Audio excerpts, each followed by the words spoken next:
다이어트를 위한 꿀팁. 동결건조 채소와 곡물, 단백질, 그리고 효소와 비타민, 미네랄로 만든 다이어트 전용 그린 스무디로 하루 한두 끼만 바꿔 드세요. 비타샵 그린 스무디 다이어트 1522-6648 1522-6648 혹은 비타샵을 검색해주세요. 엄마! 가글 했는데 입에서 뭐가 나왔어! 그거 올리덴탈 체크 가글이라 그런겨. 지금 쓰고 있는 가글 사용 후 확인해 보셨나요? 무색소, 무알콜, 무계면 활성제의 올리덴탈 체크 가글은 쉽게 나온 입안의 이물질을 눈으로 확인할 수 있습니다. 딴지마켓에서 판매 중입니다. 한글도 남보다 빨리 깨치고 참 똑똑했는데 갈수록 실력이 뒤처지는 것 같아 걱정이에요. 혹시 초등학교 교과서 본 적 있어요?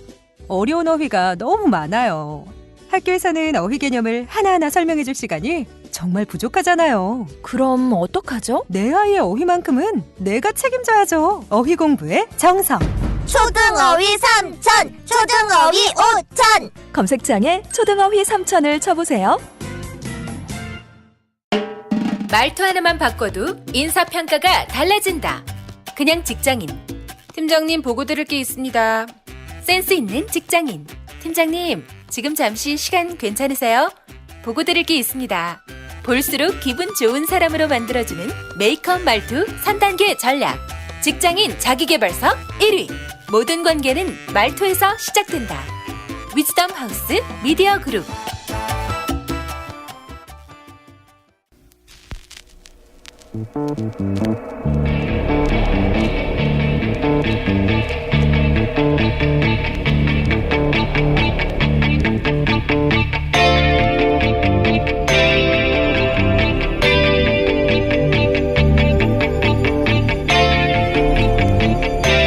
안녕하세요, 김어준입니다. 지지율 독재로 가고 있다. 지난 금요일 조선일보 사설 제목입니다. 문 대통령은 국민을 앞세운 제왕적 대통령이며 균형 예산이라는 국가 규율을 깨려 하고 있다. 기업더러 요금을 내리라고 공개적으로 압박하고 공영방송에 대한 공개 비판도 서슴없다. 지지율 독재에 손색 없는 상황으로 가고 있다. 사설의 핵심 주장입니다. 미디어의 영향력은 현재적 이슈의 경중을 따져서 대중에게 이것이 중요한 것이며 이렇게 생각하는 것이 옳다고 설정하는 능력에 달렸죠. 조선일보는 그렇게 핵심 아젠다 세터였습니다. 그래서 개인적으로 조선일보 꼬박꼬박 챙겨본 게 20년이 넘었습니다. 조선일보가 어떤 의제를 어떤 방향으로 다루느냐에 따라 그 의제가 대중에게 주목받고 그 결과 그 의제가 실제로도 중요한 것이 되어버리는 세월이 아주 길었죠. 조선일보가 서 있는 진영의 반대편에 있던 이들은 어떻게든 그 힘을 이겨보려고 조선이 사설을 쓰면 밑줄을 그어가며 그 논리를 반박하곤 했었습니다.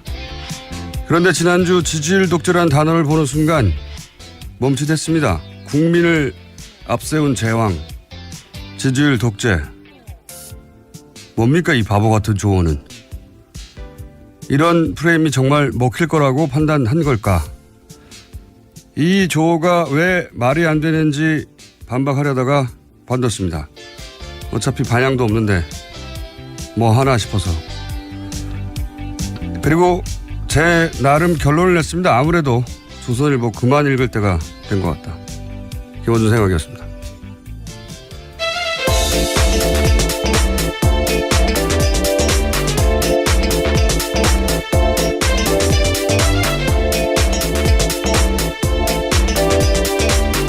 시사인의 김은지입니다. 네. 조선일보 이 기사 읽어보셨어요, 사설? 예, 그 기사는 못 봤네요. 그러니까요. 핵심이 그겁니다. 잘 몰라요. 저는 꼬박꼬박 사설 같은 거 읽어보는데, 예. 제가 정치를 처음 알게 된 게 대략 노무현 전 대통령이 50 청문회 때 활약하는 거 보고. 80년대. 그러니까요. 고등학교를 졸업하는 무렵에. 그런데 최근, 그거 잘 모르실 것 같아요. 그 어릴 때부터 인터넷으로 뉴스를 접하신 20대 뭐 중후반 이분들은 잘 모르실 것 같은데 종이신문으로 조선일보 존재감은 대단했었거든요. 그리고 대체로 조선일보가 시비를 걸면 정치권은 행복하거나 최소한 타협하기 마련이었단 말이죠. 그런데 이제 이 지지율 독재 같은 프레임을 가지고 지금의 독자, 지금의 시민, 대중을 설득할 수는 없을 것 같거든요. 제가 보기엔. 예. 어쨌든 아무리 세련되게 포장을 해도 지금 시대 정신, 시대 감각하고 굉장히 동떨어져 있다. 예. 갈라파고스화 되어 간다. 이런 느낌을 저는 그 사설을 읽다가, 예. 물론 지금도 문재인 정부 출범 이후에 뭐 거의 하루도 빼지 않고 정부를 비판하고 있는데, 그럴 수 있죠. 예. 정치 입장이 다르면. 그래서 조선일보만 읽으면 우리나라 지금 거의 망하기 직전이거든요. 예. 곧 망해요.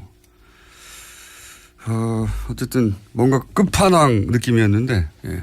흑마술 이런 느낌이었거든요. 뭐 이제 더 이상 읽지 않으신다고 하셨으니까요. 네. 예, 이렇게 될 줄은 몰랐습니다. 자, 첫 번째 뉴스는요. 네, 지난주 금요일 이재용 삼성전자 부회장 선고 나왔습니다. 징역 5년이 선고가 됐는데요. 법원은 이번 사건을 정경유착이라고 규정했습니다. 뇌물공여 등 5가지 혐의 대부분 인정했는데요. 정유라 씨 승마를 지원하기 위해서 삼성이 독일로 보낸 75억 원과 동계스포츠 영재센터로 간 16억 원을 뇌물로 판단했습니다. 하지만 삼성이 미르와 K스포츠 재단에 출연한 220억 원은 뇌물로 인정하지 않았는데요. 함께 재판을 받은 최지성, 장충기 등 삼성 임원 4명도 유죄 판결 받았습니다. 이렇게 말들이 많죠. 예. 근데 이제 저희가 3부입니까? 4부. 이정열. 네, 4부. 저보다 어떻게 순서를 잘 알아요. 나오지도 않으면서. 이정열 전 판사님 직접 나오셔가지고 한번 짚어주실 텐데, 개인적으로도 뭐 이해 안 가는 점들이 몇 가지 있습니다. 이제 혐의는 대부분 다 인정했는데 뭐 형량이 낮다 뭐 이런 얘기도 있긴 한데 논리적으로도 잘 이해가 안 가는 부분이 있어요. 예를 들면 승마 지원은 뇌물이라고 했잖아요. 예. 그렇죠. 뭐 정유라 씨도 받은 사람 수혜자가 뇌물이라고 하니까 결정적이었다는 평가를 받고 있습니다. 평가를 받는데 실제로 결정적인지는 판사님 마음속에 들어봐야 하는 거고 어쨌든 뇌물 지원은 뇌물이잖아요. 그러니까 이게 승마 지원은 뇌물이잖아요. 그렇죠. 인정했고 그리고 그 K스포츠 재단도 최순실 사익 추구의 수단이라는 것도 인정했잖아요. 예, 재단에 관련해서는 그렇게 인정을 했습니다. 그런데 그 말을 지원한 건 뇌물이지만 K스포츠 재단에 220억을 낸 것은 뇌물이 아니다고 했단 말이죠. 네, 미르와 K스포츠 재단 예, 합쳐서죠. 예. 예. 어쨌든 스포츠 얘기를 하고 있으니까 제가 스포츠를 집중적으로 얘기를 해보자면 박근혜 대통령이 스포츠 그 이유가 뭐냐면 박근혜 대통령이 스포츠 융성 정책을 폈기 때문에 재단에 넣은 돈은 최순실이 사익 추구를 하긴 한 거긴 맞는데 그거 수단이긴 했는데 대통령은 스포츠 융성 정책을 펴서 그렇게 된 거다 전후가. 대통령하고 최순실하고 거기서 구분이 돼요. 근데 이게 저는 이해가 안 가는 게 이게 논리적으로 모순이라고 생각하는 게 그러면 박근혜 대통령이 이 승마 지원 이외에 따로 안종범 수석이나 또는 뭐 그 각종 기업을 불러서 따로 챙긴 스포츠가 있느냐 없어요. 유일하게 승마만 챙겼거든요. 논리적으로 모순이 생기는 거죠. 유일하게 승마만 챙겼고 승마 지원단은 뇌물인데 그 연장선상에서 돈 재단에 넣은 것은 그거는 스포츠 융성 정책 때문이기 때문에 뇌물이 아니다. 이거 저는 잘 납득이 안 가고. 그리고 재단이 최순실의 사익 추구 수단이었는데 그러면 국정원이나 민정이나 사정기관들은 대통령 지시사항으로 만든 재단 아닙니까? 대통령 스포츠 융성을 위해서 가장 중요한 재단인데 기업들이 대규모 몇백억씩 내고 그런데 그 재단이 최순실 사익 추구 수단이 달랑 돼버렸는데 아무도 몰랐어요? 국정원도 몰랐고 민정도 몰랐고 대통령 최대 관심 사안인데 이게 말이 안 된다고 보면 불가능한 거죠. 개별적인 대가를 보기 어렵다라고 아마 재판부가 판단했던 것 같은데요. 그럼에도 불구하고 금액이 확 줄어들었기 때문에 거기에 대한 비판도 굉장히 많습니다. 그리고 더 나아가서 예를 들어서 그러니까 여기서 220억 원이 빠지면서 확 줄어들게 되죠. 그 형을 따질 때 네, 그렇죠. 정도가. 그리고 재산을 국외로 도피한 혐의 이게 50억 이상이면 또 10년 이상이거든요. 무조건 10년 이상인데 50억이 안 되고 37억만 됐어요. 왜냐하면은 승마 지원을 위해서 79억을 쏘았는데 그중에서 42억은 독일에 있는 삼성전자 계좌를 이용했다는 겁니다. 그러니까 재산의 국외 도피로 보기 어렵다는 거죠. 그 돈이 삼성전자 독일 계좌에 그냥 있으면은 아니죠. 거기서 나갔잖아요. 나가서 최순실한테 갔지 않습니까? 저는 중간에 삼성전자를 계좌를 이용했든 안 했건 그게 무슨 상관이냐.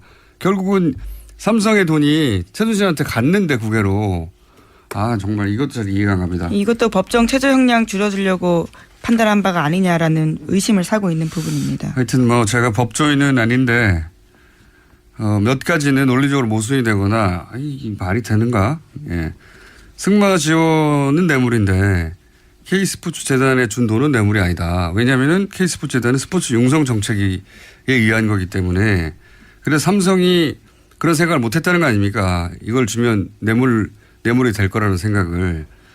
그러면 대통령이 따로 챙긴 스포츠가 있냐 이거죠. 없어요. 없어. 말밖에 안 챙겼는데. 저는 그런 점들이 이상하고요. 여하간 이거 관련해서는 또 부장판사님 출신으로서 사실 전망이 딱 맞았어요. 공개하지 않을 것이다. 5년 정도일 것이다. 무죄가 나긴 어렵다 등등. 대부분의 주요한 예측이 맞았던 이정열 판사님과 자세한 이야기 그때 가서 나눠보도록 하겠습니다. 어쨌든 그래서 형량이 낮다는 논란이 많죠. 네, 그래서 어제 법원이 아예 나서서 해명을 하기까지 했는데요. 유죄가 인정된 부분은 89억 원이기 때문에 형량이 지나치게 낮다라는 표현은 생각해 볼 여지가 있다라고 주장했습니다. 그 범위 안에 들어간다라는 주장인데요. 그렇게 주장하는 분들도 있겠죠. 근데 지금 이런 얘기들 많이 하죠. 그 예전에 이제 그 대기업 총수들이 5년 정도 1심에서 받고 그런 다음에 3년 이하로 감량해가지고 집행유예로 풀려나는. 네, 주로 2심에서 그렇게 네, 됐었죠. 2심에서. 이게 이제 5년이 그렇게 꼼꼼하게 배려된 거 아니냐. 왜냐하면 절반 이상은 줄일 수가 없거든요. 그리고 3년 이하여야 집행유예가 가능하거든요. 네. 그러면 6년을 때리면 너무 딱 3년이잖아요. 그래서 5년 정도 한 다음에 그거를 3년 이하로 감형한 다음에 집행유예로 나오는 게 대기업 총수들의 과거의 코스였거든요. 그 심지어 3.5 법칙이라는 말까지 나올 정도였습니다. 네. 그래서 이제 데자뷰를 느끼는 분들이 많이 있는 거죠. 하필 5년이냐 이렇게. 역시 이정열 판사님과 자세한 이야기를 나눠보겠습니다. 어쨌든 이 정도면 충분한 거 아니냐부터 너무 많다는 주장도 물론 없는 건 아닙니다만은 부족하다는 주장 많습니다. 다음 뉴스는요? 네, 우선 양쪽이 항소하기로 결정을 하긴 했습니다. 네, 국정원 소식도 연달아 연결해서 전해드리겠는데요. 원세훈 전 국정원장 취임 이후에 국정원의 첫 여론조작 대상이 노무현 전 대통령이었다고 한겨레 신문이 아침에 보도했습니다. 원 전 원장 지시사항과 이행자료라는 내부 문건에 따른 보도인데요. 원 전 원장은 2009년 3월 3일에 노무현 전 대통령 홈페이지 사람 사는 세상에 올라온 글에 대해서 대응을 지시했다고 합니다. 당시에 노무현 전 대통령은 국가보안법에 대해서 비판하는 글을 올렸는데요. 이에 대해서 원 전 원장은 이 글을 겨냥해서 반박 심리전을 주문했다라고 합니다. 그런 다음에 심리전단은요. 포털 사이트 다음과 노무현 전 대통령이 개설한 토론 사이트 민주주의 2.0 등에다가 온라인 사이트 반박 글을 800여 건 올렸다고 합니다. 또 베스트 글 1, 2위에 선정됐다고 내부에 보고했다고 합니다. 그러니까 전직 대통령, 바로 직전 대통령이죠. 직전 대통령이 퇴임하고 이제 개인적으로 나는 이 법에 대해서 이렇게 생각한다 글을 올렸더니 국정원이 심리전단을 동원해가지고 800개 반박글을 만들어냈다는 거 아닙니까? 네. 그렇죠. 논두렁식에도 사실 그냥 나온 게 아니거든요. 국정원의 심리학자를 동원해서 상대방에게 가장 타격을 줄 수 있는 프레임이 뭐냐. 그래서 만들어낸 단어라고 한단 말이죠. 그러니까 이명박 정권은 노무현 전 대통령을 어떠한 정치력도 발휘할 수 없도록 정치적으로 살인하겠다. 예, 완전히 제거하겠다. 정치적으로. 그런 의도로 충분했던 것 같아요. 그러니까 글 하나 썼다고 해가지고 국정원 단위가 국정원의 심리 전 단이 움직여가지고 800개의 반박을 하고 국정원장이 직접 지시해서 심지어 서거 이후에도 심리전 대응 지시가 있었다라고 합니다. 원세훈 전 원장은 노무현 전 대통령 서거의 책임이 좌파에 있다라는 것을 알리라고 지시했고요. 이에 대해서 심리전단이 심리전을 전개했다고 보고했다고 합니다. 노무현 전 대통령 서거일 날 포탈 네이버에서 노무현이라는 단어가 검색어로 올라오지 않았어요. 제대로. 말이 됩니까? 예. 국정원이 제가 계속 몇 주째 하는 얘기지만 국정원이 사기업에 불과한 다른 공공기관이나 뭐 어떤 일이 생기면 대학 총장 400명을 동원하기도 하는 국정원이 사기업에 포탈이라는 게 무슨 공공기관의 공공 홈페이지 같은 느낌이잖아요. 우리가 워낙 많이 쓰니까. 사기업의 개인 홈페이지, 사설 홈페이지거든요. 많이 쓸 뿐이지.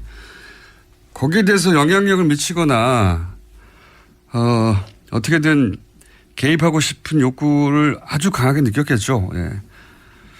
그랬을 거라 싶은 사안들은 꽤 있습니다. 네. 거기다 한번 꼭 들여다봐야 되는 사안이고, 여하간.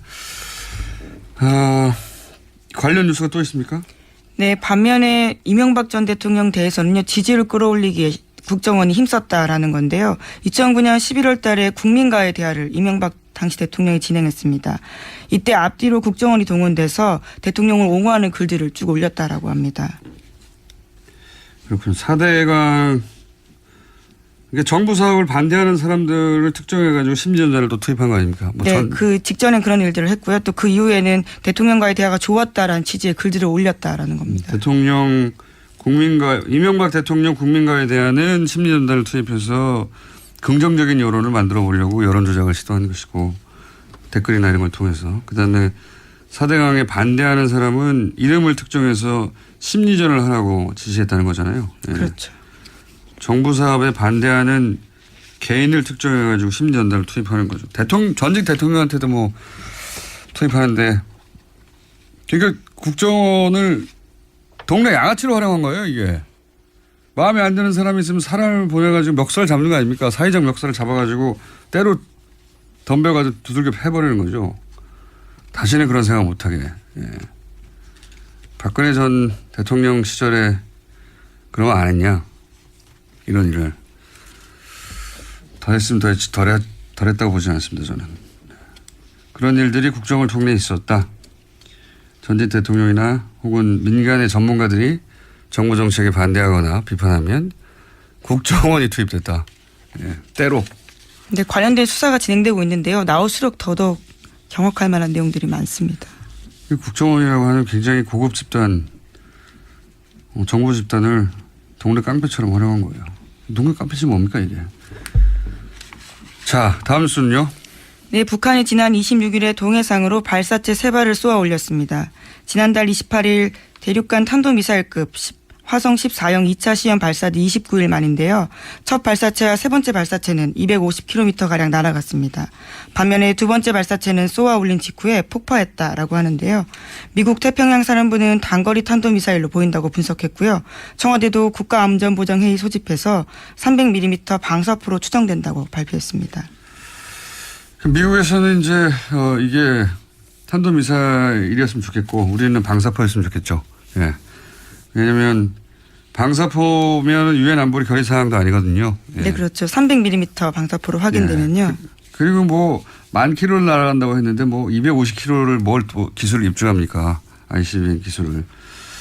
이건 그냥 제가 보기엔 한미 연합훈련 하는데 가만히 있을 수는 없으니까 꾸물꾸물한 거죠. 꾸물꾸물. 예. 서로 수위를 맞춰가면서. 실제로 외신들이 그렇게 보도했는데요. 중국 인민일보 같은 경우에는 한미연합 군사훈련을 겨냥한 도발로 보인다라고 보도했습니다. 이게 뭐 도발이 되려면 서로 정말 화가 나야 되는데 가만히 있잖아요, 다들. 예. 북미가 쇼를 하는 거죠, 사실은. 지난번 ICBM 발사 그리고 이제 트럼프 대통령과의 말 3차 전쟁이 거의 벌어졌잖아요. 그때 괌 위성 지도를 펼쳐놓고 괌을 주변을 폭격하겠다 뭐 이런 얘기를 했지 않습니까? 그 괌 위성 지도가 6년이 지난 거예요. 예. 네, 뒤늦게 밝혀져서 좀 해프닝이었죠. 서로 쇼한 겁니다.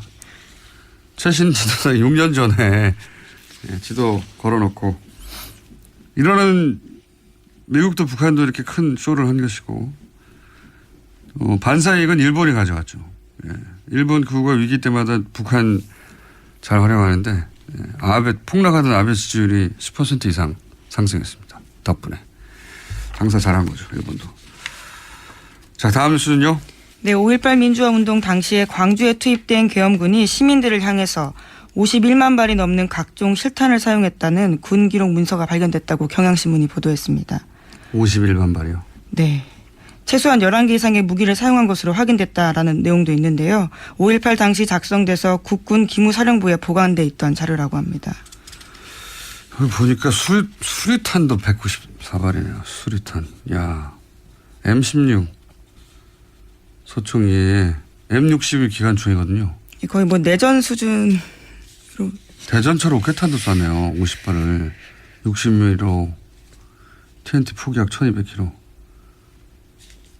거참 자국민을 향해 가지고 아직도 발포 명령자를 확인을 못하고 있잖아요. 5.18이 끝나지 않은 겁니다. 사실은. 누가 쏘라고 했는지도 아직 못 잡았으니까요. 기관총을 이렇게 많이 쐈네요. 참 수류탄 194발. 이거 수류탄은 이게 더 충격적이네요. 대전차 로켓탄이 전차, 장갑차 뭐 이런 거 공격하는 건데 그걸 58을 실제로 쐈다. 준비한 게 아니고. 군 내부 기록입니다. 대전차 로켓탄을 어디다 쐈을까요? 버스에 쐈나요? TNT 포격도 1200km. 어떤 최초의 사격 명령을 내린 사람하고 헬기로 사격을 가한 사람 그리고 최근에는 이제 비행기 폭격을 하려고 했다 하는 증언이 나온 적이 있지 않습니까? 네, 다 밝혀내야죠. 다음 뉴스는요. 어제 국민의당 전당대회가 있었습니다. 안철수 후보가 당대표로 당선됐는데요. 51%를 얻어서 1위를 차지한 겁니다. 안 대표의 임기는 2019년 1월까지인데요. 지난 5월 9일 대선에서 패배한 지 110일 만에 다시 당 전면에 나서게 됐습니다. 그렇군요. 네, 결국 대표가 되긴 됐는데 어쨌든 모든 당선을 축하해야 되는 거거든요. 네, 축하드릴 일이긴 한데 이게 축하받을 일인가 싶은 생각도 듭니다. 왜냐하면은 51%밖에 안 됐잖아요. 본인이 창당하고 불과 100일 전에 대선 후보였는데 51%면 당내 인사들이 흔쾌히 그 힘에 따르게 좀 부족하거든요. 예. 그런 점도 있고 최고위원들이 당선됐는데 이제 안철수계 소위 당선되긴 했지만 이분들이 원내가 아니에요. 최고위원 2분 그리고 청년위원장 안철수 소위 개로 분류가 되는데 원내입니다. 다. 여성위원장 한 분만 원내인데 이분은 안철수계가 아니라고 지금 평가받고. 그러니까 당대표 그리고 그 당대표 계열의 최고위원들 전원이 국회의원이 아닌 겁니다. 이렇게 되면 의원회의에 당 지도부가 못 들어가는 거거든요. 국회 본회의장에도 아무도 못 들어가는 거예요. 당 지도부가. 법안 발의도 아무도 못하는 거죠. 국회 표결에도 아무도 참석하지 못하고. 원내 정당으로 이런 건 헌정사상 최초가 아닐까 싶은데. 정당이 원래 국회의원 중심으로 돌아갈 수밖에 없는 구조가 좀 있는데 현역 의원이 없는 이 지도부를 과연 현역 의원들이 법안도 내지 못하는 지도부를 과연 인정할지 당 지도부하고 당 소속 의원들이 따로 놀 공산이 꽤 보인다. 그래서 축하받기만 할 일인가 싶습니다. 네, 정치인으로서. 자, 제목 정도 스크리닝하고 끝날 것 같습니다. 네, 브뤼셀과 런던에서 잇따라서 흉기 테러가 일어났는데요. 바르셀로나에서는 반테러 시위도 일어났습니다. 그렇군요. 바르셀로나에서 50만 명 정도. 이 사안은 저희가 유럽 현지 혹은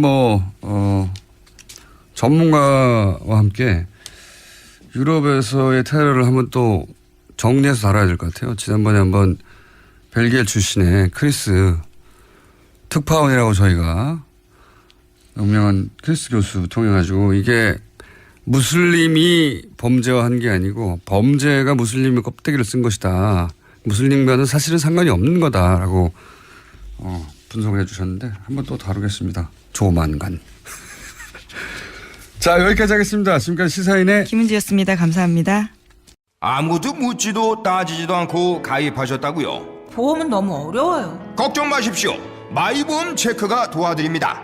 1800-7917 마이보험 체크로 지금 전화 주세요. 1800-7917. 이미 가입한 보험이나 신규 보험도 가장 좋은 조건을 체크해서 찾아드립니다. 인터넷 한글 주소 마이보험.com 또는 카카오톡에서 아이디 검색 마이보험을 친구 추가하여 상담하실 수 있습니다. 모닝똥? 제겐 사치였죠. 내가 토끼인지 토끼똥이 나인지. 내가 변을 본 것인지 변을 당한 것인지 나는 바나나이고 싶다. 간혹 구렁이이고도 싶다. 미궁 대장사랑. 빅똥의 추억 미궁 대장사랑이 찾아드립니다. 혈중 콜레스테롤 개선과 배변 활동에 도움을 주는 건강기능식품입니다. 검색창에 미궁 대장사랑. 미궁 장사랑 이름 바꿨어요. 프로바이오틱스 12종 추가. 미궁 대장사랑. 골반 잡자 바로 잡자 바디로직. 허리 통증 바로 잡자 바디로직. 2017년 쿨 썸머 바디로직 라이트 출시. 통기성이 좋아 땀 걱정 없이 한여름에도 쾌적하게. 입은 듯 안 입은 듯 가벼움의 신축성은 그대로. 자세가 좋아지는 골반 교정 타이즈 바디로직. 검색창에 골반 교정 바디로직 라이트.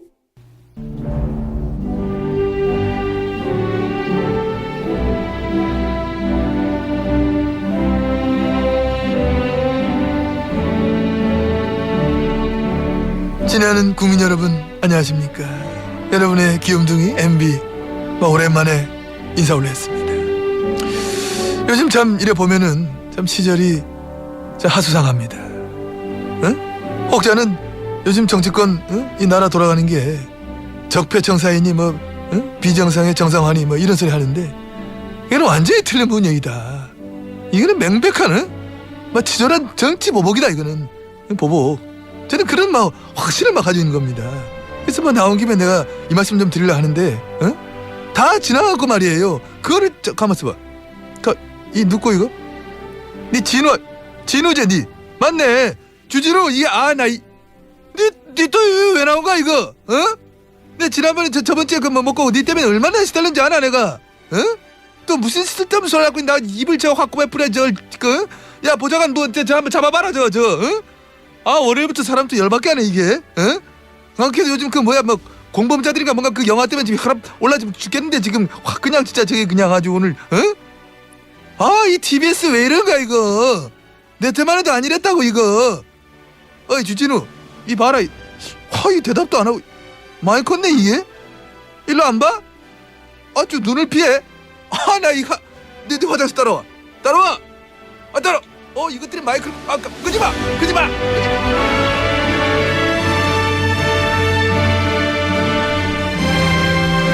지난주 조준희 기자 BBK 관련해서 완전히 새로운 단서를 처음으로 공개했는데 근데 아무도 기사를 안 써가지고. 그렇습니다.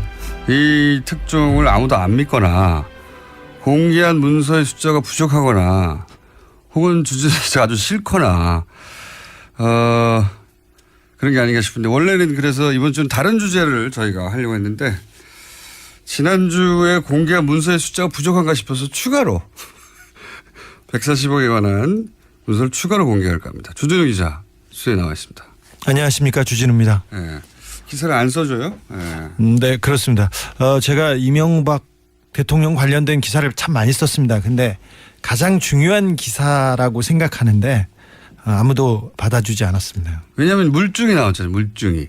그러니까 다스라는 회사와 청와대 또 주요 관련자들이 주고받은 문서가 나왔는데 140억에 대한 얘기는 진짜 오래된 이야기인데 네, 중요한 이야기고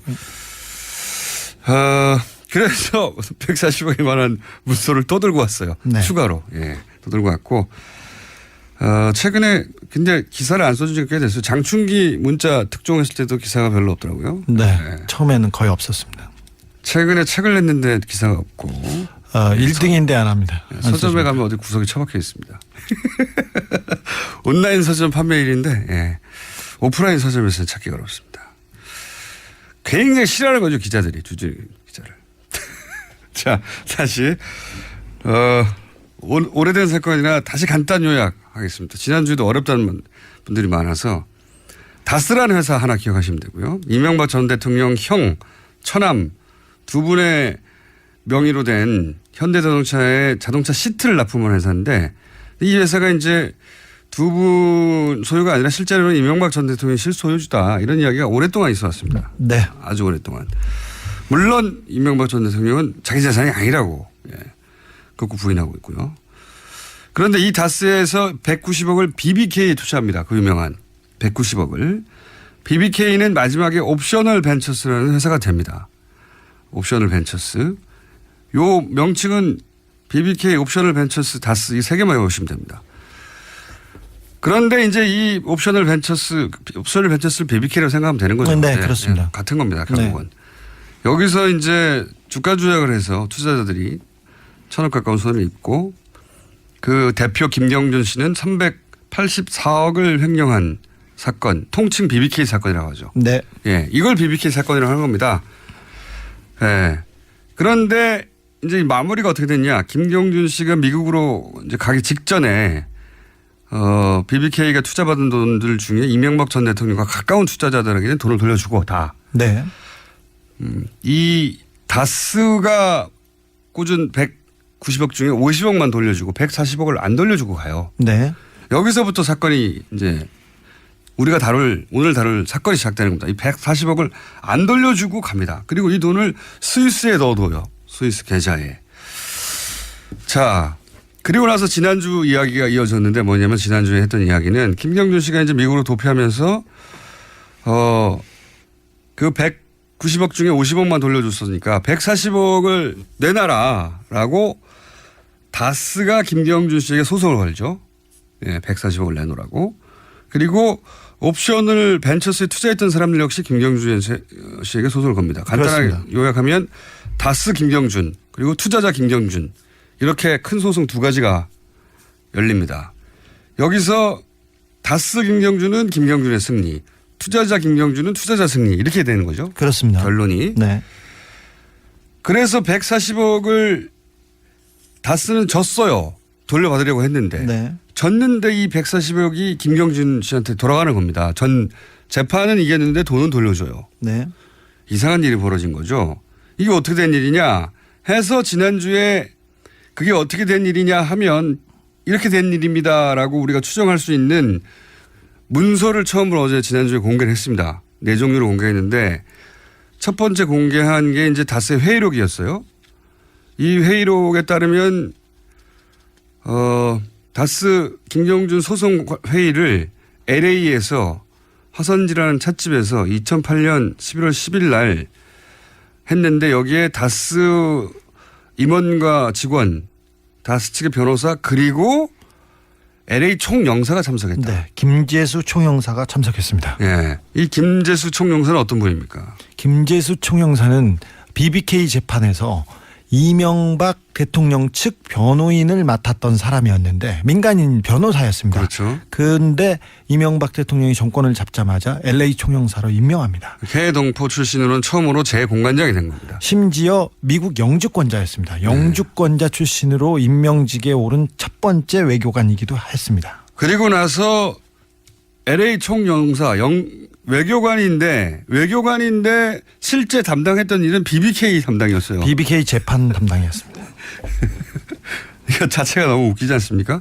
외교관을 임명해가지고 자신은 아니라고 하죠. 어쨌든 자신하고 상관없는 송사, 네. BBK 송사 변호사를 LA 총영사로 아친 다음에 나라 돈을 줘가면서 LA 총영사가 BBK를 전담하게 하는 거예요. 네. 변호사 출신이었기 때문에. 그 임무를 띠고 그 자리에 공직에 오른 겁니다.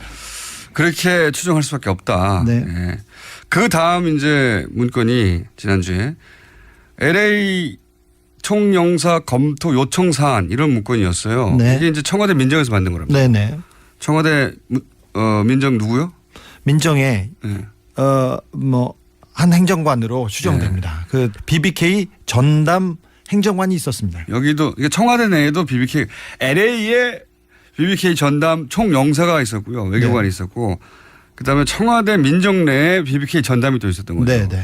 그래서 이제 주진우 기자가 전화해서 여차저차해서 알아보니까 당신이 이 다스 관련을 총괄한 걸로 아는데 청와대에서 이렇게 네. 물어봤더니 누가 그렇디까 그러니까 다스에서 그러던데요. 그러니까 아닙니다. 저는 다스 담당이 아니라 BBK 담당입니다. 이렇게 예. 얘기하셨어요. 지난주 이런 얘기 했었죠. 다스 담당이 아니라 BBK 담당이라고. 그 내용이 뭐냐면은 그 소송 관련해서 총영사에게 LA 총영사에게 청와대 민정에서 이렇게 저렇게 이런 사항들을 검토해보라 이런 내용이죠. 네, 그렇죠. 예. LA 총영사한테 지시할 수 있는 사람은 그보다 더 높은 자리에 있는 사람이겠죠. 그러니까요. 민정의 행정관이 LA 총영사한테 지시할 수 없어요. 네. 예. 그 위에서 왔으니까 그걸 통해서 글로 지시가 됐겠죠. 예. 그렇게 쟁점을 정리하라고 알아보라고 한 다음에 그 답변이 정리된 문건인데, 네. 그 문서의 목적이 뭡니까? 그러니까 내용, 그 문서를 작성한 목적이 있을 거 아닙니까? 스위스 계좌에 네. 김경준 돈이 가 있었습니다. 알렉산드리아 계좌가 압류돼 있었는데. 그걸 알렉산드리아 계좌라고 해요? 네네. 네. 그 페이퍼 컴퍼니 알렉산드리아를 통해서 김경준이 소유하고 있었습니다. 그렇군요. 근데 그 스위스 계좌를 김경준 소유니까 그걸 동결하려고 했었어요. 네. 그래서 동결이 가능한지 검토하고 돈을 못 빼가도록. 네, 돈을 잠궈놓고 그 다음에 에리카 김을 국내로 송환해서 압박수단이었겠죠. 예, 어떻게 정리할 것인지 그리고 미국 국세청 IRS에서 이런 관련 내용이 있다는 것을 쟁점을 정리해서 140억을 돌려받으려고 하는 내용을 계산을 그 청와대와 그 고위급에서 했던 내용들이었습니다. 그러니까 140억을 다른 곳에 뺏기지 않기 위해서 그렇죠. 그 돈을 챙기기 위해서 필요한 쟁점들 이걸 이제 정리해가지고 주고받은 거 아닙니까? 네, 이건 공무원들이. 어떻게 됐어? 네. 공무원들이 다스라고 하는 사기업에 소송 관련해서 그 사유재산을 국가 공무원들이 챙겨주려고 예. 이렇게 노력을 한 겁니다. 네. 그런 문서가 나온 것이고 그리고 이렇게 LA 총영사가 검토하고 민정이 작성한 문건을 누가 가지고 있다고요? 다스에서 가지고 있었습니다. 그러니까요. 이게 말이 안 되지 않습니까? 공무원들이 이렇게 움직여서 네. 작성한 문서를 결국은 다스가 가지고 있었고 다스에서 그 문서를 가지고 있던 분으로부터 받은 거죠. 이 문서를.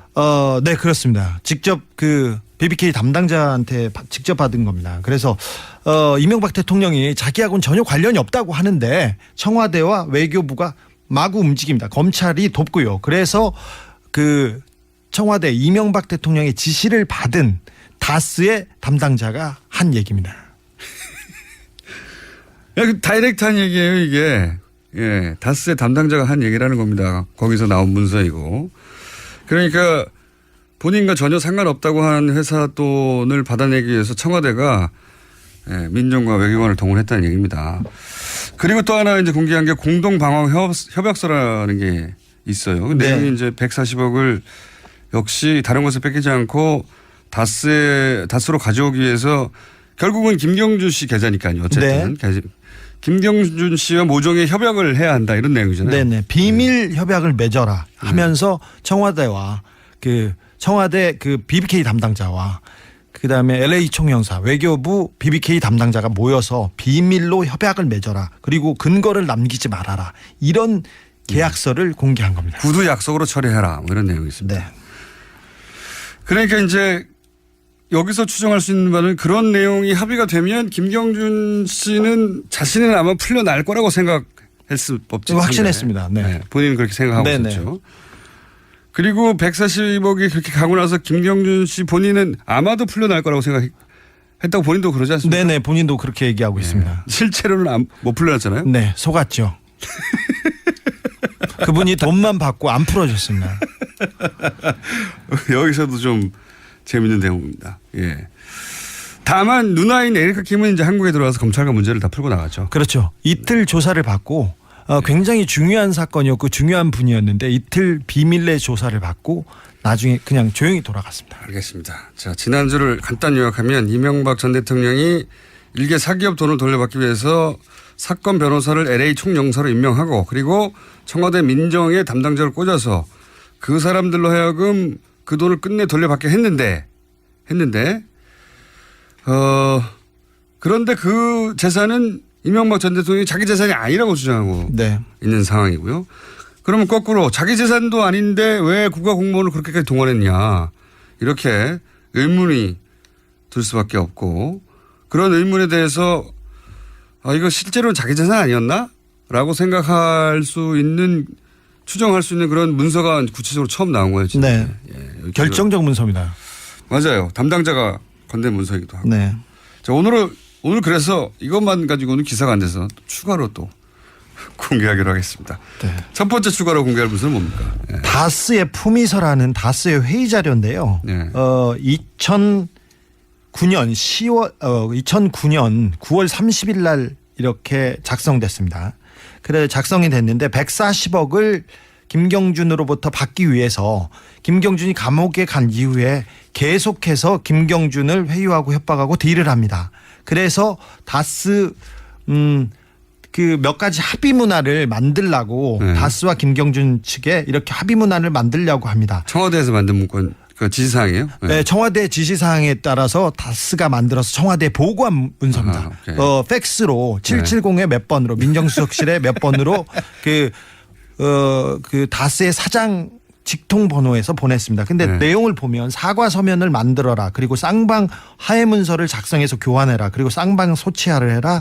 그다음에 스위스 계좌 압류 해제 요청을 해라. 그리고 소송 비용은 각자 부담하고 합의서는 서면으로 작성하고 이런 합의 내용을 이렇게 주로 만들려고 하는데 반환금이 원금이 140억이었지 않습니까? 이자 56억 8천만 원을 법정 이자를 꼭 받으라고 해서 이 내용이 들어가 있어요. 이명박 대통령 쪽이었겠죠. 네. 그쪽에서 이 품위서에 드러난 내용으로 보자면 140억만 받는 게 아니라 이자를 받아라 56억을. 네. 사실 다스하고 김경준 측하고 얘기를 했는데 원금을 돌려준다는 거 가지고 얘기를 했는데 이명박 대통령이 화를 내면서 이자도 받아야 된다. 무슨 소리냐. 그래서 그 화를 내 가지고 이 합의서에 이자 부분 그 협의하느라고 굉장히 곤란했다고 담당자가 증언하고 있습니다. 담당자가 원금만이라도 지금 감옥에 들어갔고 이제. 그렇죠. 예?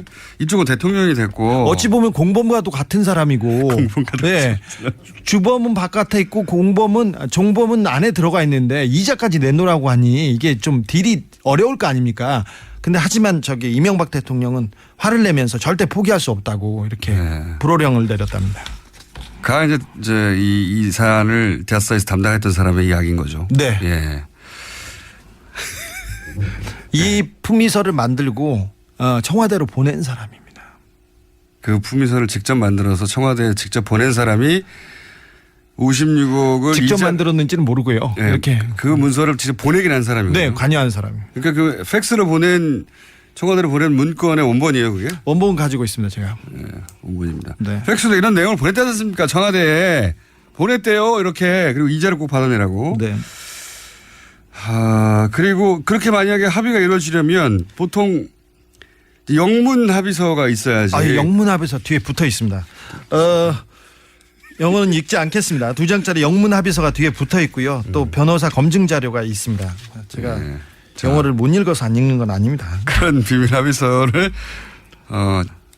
다스에서 청와대로 보냈고 네.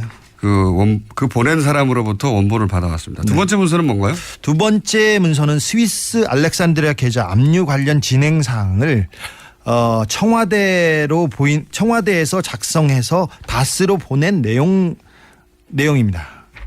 그러니까 스위스의 알렉산드리아 계좌가 있지 않습니까? 그게 이제 김경준 씨 돈이 들어있는 계좌인데. 네. 그 계좌가 어떻게 돼 있는지 스위스 법무부에서 미국 법무부의 형사 공조 요청으로 알렉산드리아 계좌가 동결됐지 않습니까? 미국 법무부에서 스위스 법무부에 요청해가지고. 네. 왜냐하면 미국에서 소송이 벌어졌으니까 미국 판사에 의해서 미국 법무부를 통해서 요청이 이루어졌겠죠. 네. 그래서 그 다음에는 스위스 법원에서 어떻게 재판이 열렸고 그다음 민사 압류 신청은 어떻게 됐고 형사 고소는 어떻게 됐고 스위스 검찰은 형사 압류를 7월 2007년 4월에 했고 그다음에 스위스 법원에서는 그 결정을 유지했고 뭐 이런 식으로 내용과 스위스 그 관련 계좌의 협의 내용이고 형사 재판 진행 사항 내용인데 이런 내용은 사실 그 민간인들이 변호사들이 얻어내기 어려운 정보들이에요. 그러니까 그래서 스위스에 있는 김경준 씨 계좌와 관련한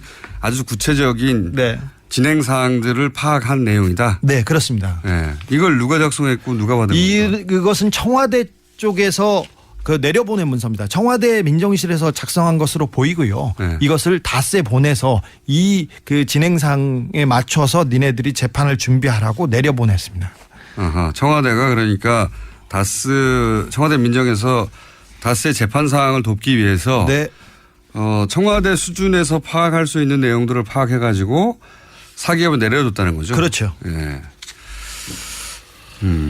세 번째 문서는 뭡니까? 세 번째 문서는 그 청와대에서 지시한 내용에 대해서 질문하신 내용에 대한 회신입니다 하면서 다스가 그 대답을 해가지고 올린 보고 문건인데요. 청와대가 그러니까 다스한테 그 내용 어떻게 됐어 하고 이제 질문을 하면 다스는 이런저런 파악해가지고 올린다는 거죠. 네, 그래서 다스에 이게 서류 이게 도장이 찍혀 있어요. 찍혀 있는데 첫 번째 질문에 답해서 다스에서 자금을 수령한 후에 어떻게 민사 소송을 취하게 돼 있습니다. 그러면서 돈은 2011년 2월에 수령하고 해제는 2개월이 지난 2011년 4월 5일에 해제하게 됐는데 왜 그러냐 이게 물어보니까 당시 에리카 김이 국내 체류 및 조사 중인 이유로 김경준 쪽에서 요청해서 이렇게 됐습니다. 두 번째 질문에 대해서는 콜린스 판사가 판결문에 위반했다고 얘기합니다. 뭐 이런 식으로 해서 하여튼 내용은 디테일은 우리가 뭐 일반인들은 들어서는 잘 모르시니까 한마디로 말해서 이제 청와대에서 다스한테 그거 어떻게 됐어? 네. 알아봐 하고 지시하면 다스는 이런저런 내용을 알아봐서 보고를 하고 보고를 했습니다. 팩스로 번호를. 그렇죠. 다스 수준에서는 알 수 없는 내용은 청와대에서 파악해가지고 내려줬습니다. 내용이 이러이러하니까 여기에 맞춰서 해. 네. 지시하고 그리고 다스는 또 그러면 우리는 이렇게 하겠습니다라고 품위를 올려서 보고를 하면 야, 그 돈은 이자 받아. 응? 이자까지 받아와. 이런 지시를 하고 그러면 담당자는 아니 감옥 가 있는 사람한테 어떻게 이자까지 56억을 받아내냐고 어디서. 그럼 혼나고. 뭐 이런 내용입니다. 네. 분명하잖아요. 이걸 혼내고 그 안에서 판단할 수 있는 사람은 한 사람밖에 없습니다. 한 사람밖에 없는데 시간이 다 됐어요. 네. 그러면 서류는 맞는데요. 이렇게 하죠. 한 3부에서 2, 3분만 정리하고 끝내는 것으로. 잠깐 이따가요. 3부에 다시 뵙겠습니다.